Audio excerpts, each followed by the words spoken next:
Hi, and welcome to Watch It Played. My name is Rodney Smith, and in this video, we're going to learn the 2 to 4 player Disney Space Mountain game, All Systems Go, designed by Chris Leader and Kevin Rogers, and published by Ravensburger, who helped sponsor this video.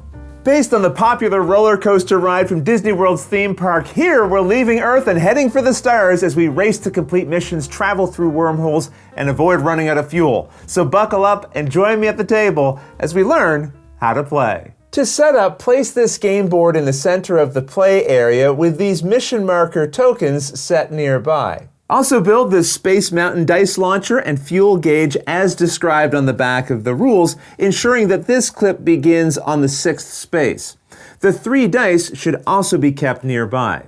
These are the starports which you also build and then set over the spaces showing these spaceport symbols, putting their legs into the holes for them so they stay in place on the board. These are mostly for decoration, so to make it easier to see the spaces they're hovering over in this video, I'll move the starports off screen when we're viewing the board at this angle. Now find the encounter tokens which have this back and mix them face down. Then place them randomly unseen to fill in every exclamation mark space of the board. Each player now collects a rocket and one of the starport tokens in each of the 5 different colors. In this video, we'll assume we have 2 players returning the unused pieces back to the box. Flip the token that matches the color of your rocket to its approved for travel side, leaving the rest with the other side face up.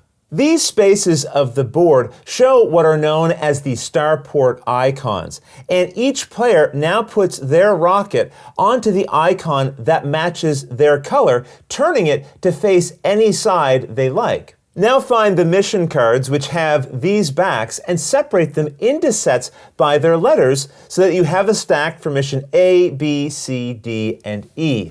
Then shuffle each set into separate face-down decks, dealing 1 mission from each of these stacks to each player so that every player has 5 missions total. You'll then return the rest to the box. The missions you've collected you now arrange face up in front of you in alphabetical order from left to right. Now give the Space Mountain dice launcher, fuel gauge, and the 3 dice to the person who most recently rode Space Mountain.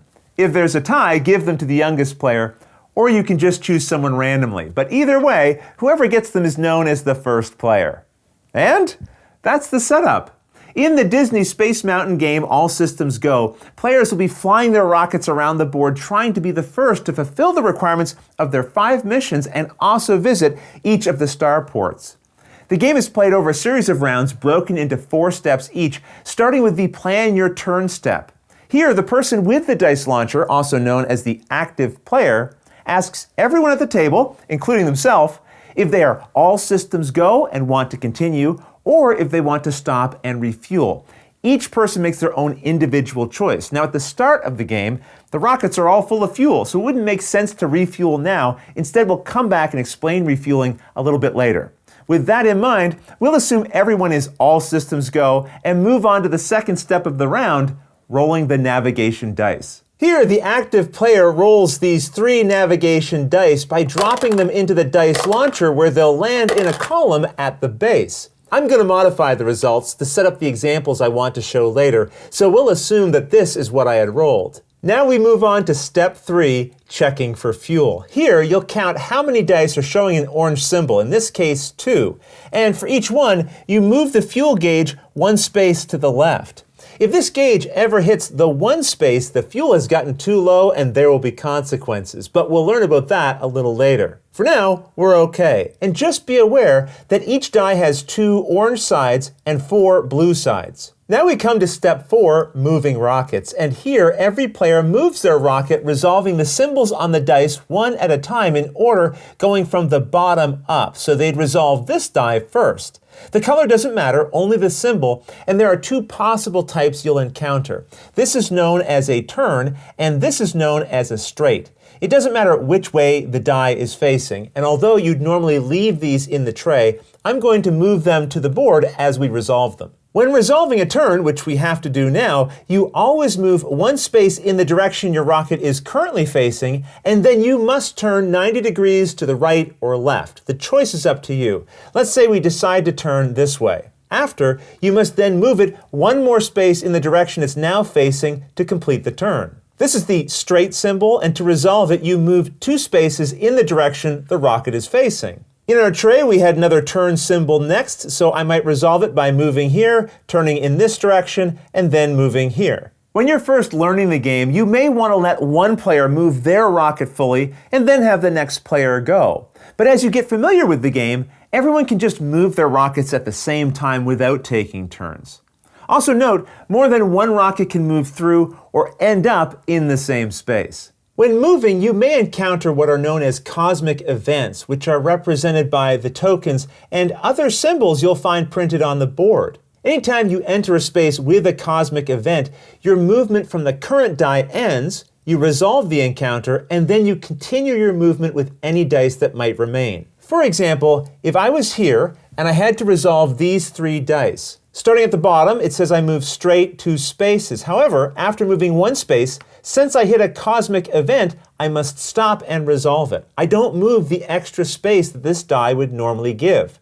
Once the event is resolved, I then continue my movement with this die. So let's go through each of the different types of events, starting with any space that shows a Starport symbol. When you enter one of these, find and flip the matching colored Starport token you have to its approved for travel side. If it had already been flipped previously, then just leave it as is, but you still have to stop when you enter this space. Any space with a circle printed in it is a wormhole, and as soon as you enter one, you stop your current die's movement and then follow the connected path until you get to the matching circle on the other end.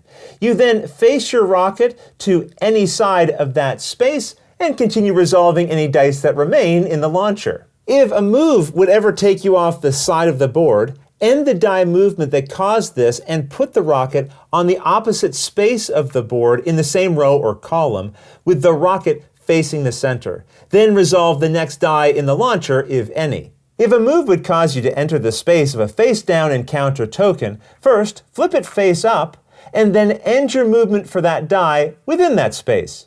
You then resolve the symbol on the token. And if you ever enter a space with a token that's already flipped face up, you still stop your die's movement there and resolve the symbol. So let's go through each of the tokens and see how they work.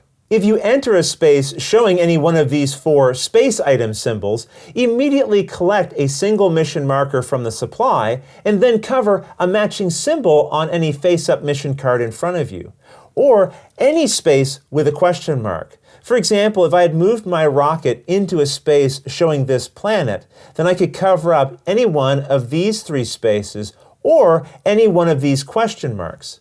Filling every space on a mission is how you complete it, and you'll usually want to complete them in order from left to right, but you don't have to. Entering here, for example, I might choose to fill in one of these spaces on the first mission, or perhaps a space on a later one. If you enter a space with a token showing all 4 of the space item symbols, then you can add a mission marker to any one space of any of your missions. This is a Return to Starport event. After entering its space as normal, you end your movement for that die, and then you move your rocket to any Starport on the board that matches the same color as any Starport tokens you flipped to their approved for travel sides. So in this case, I could move to either the green or purple Starport.